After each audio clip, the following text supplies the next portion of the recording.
आहात आपल्या हक्काचं चॅनल, आपली बातमी आपलं चॅनल वन भारत। हिंददी चादर श्री गुरु तेग बहादूर साहिब जी यांच्या 350व्या शाहिदी समागम शताब्दी वर्षानिमित्त कल्याण डोंबिवली महानगरपालिकेने आयोजलेल्या आरोग्य शिबिराचा जास्तीत जास्त नागरिकांनी लाभ घ्यावा असे आवाहन कल्याण डोंबिवली महानगरपालिकेच्या नवनिर्वाचित महापौर हर्षाली चौधरी यांनी आज केले। महापालिकेच्या रुक्मिणीबाई रुग्णालयात आयोजलेल्या आरोग्य शिबिराच्या उद्घाटनावेळी त्यांनी हे आवाहन केले।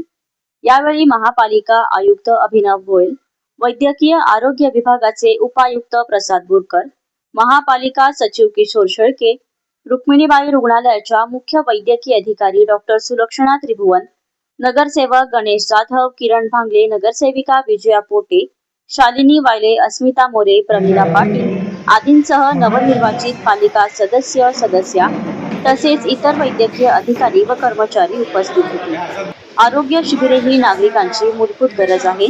महानगरपालिकेने अशी शिबिरे सर्वत्र ग्रामीण भागातही लावावी। आरोग्य या विषयाबाबत कुठलीही कमतरता ठेवू नये असे सांगतानाच शासनाचा निधी हवा असेल तर आपण पाठपुरावा करू असे आश्वासनही महापौर हर्षाली चौधरी यांनी यावेळी दिले। हा जो कार्यक्रम आहे केंद्र शासन आणि शासन यांच्या माध्यमातून लावण्यात आलेला आहे। हिंददी चादर श्री गुरु तेग बहादूर साहेब यांच्या निमित्त हा लावलेला हा 350वी ही त्यांची शताब्दी आहे, त्यासाठी हा कार्यक्रम लावण्यात आलेला आहे। हा आपण कार्यक्रम आरोग्य शिबिर ह्या निमित्ताने लावलेला आहे।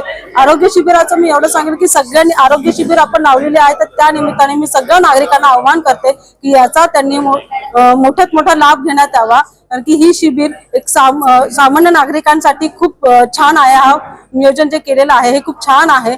कमिशनरांनी नियोजन केलेलं आहे की आरोग्यासाठी म्हणजे त्यांनी जे कल्याण डोंबिवली एक म्हणजे हे केलेलं आहे की नाही सगळ्या गोष्टी होतात पण आरोग्यावरती भर देण्यासाठी त्यांनी शिबिर आवाहन करते की मी हा जो कार्यक्रम लावलेला आहे त्याचा सगळ्यात मोठ्या प्रमाणात लाभ घेण्यात यावा। या ठिकाणी अनेक सुविधांचा अभाव आहे। केवळ सर्दी ताप खोकला असेच आजार बरे होतात, इतर आजारांवर काय उपाययोजना कराल?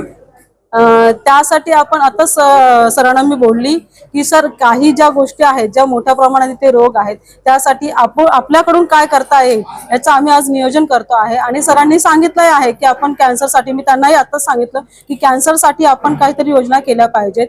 आज मॅटर्निटी आहे त्यासाठी मी सोनोग्राफी आणि सरांनी त्यासाठी ते रेडीही केलेलं आहे। फक्त एक आहे जे 5-5.5 वर्षाचा गॅप गेला आणि त्यासाठी ते आताच मला बोलले की मॅडम आपल्याला बरंच काही घ्यायचं आहे, मशिनरी विकत घ्यायच्या आहेत, डॉक्टरांचा टायअपही झालेला आहे, तर त्यानुसार मेडिकल कॉलेज आहे त्यांच्यासोबत टायअपही झालेला आहे। म्हणजे आज जे काही गोष्टी अपुऱ्या होतात त्या पूर्ण करण्याचं नक्कीच शासन आणि प्रशासन आणि लोकप्रतिनिधी यांच्या मार्फत नक्कीच पूर्ण होणार आहे। ते पहिल्या महिला डॉक्टर आहेत आनंदीबाई जोशी यांच्या पुतळ्याचं भूमिपूजन झालं होतं 2016ला, पण अजून पुतळा झालेला नाही, त्याबाबत पाठपुरावा करा।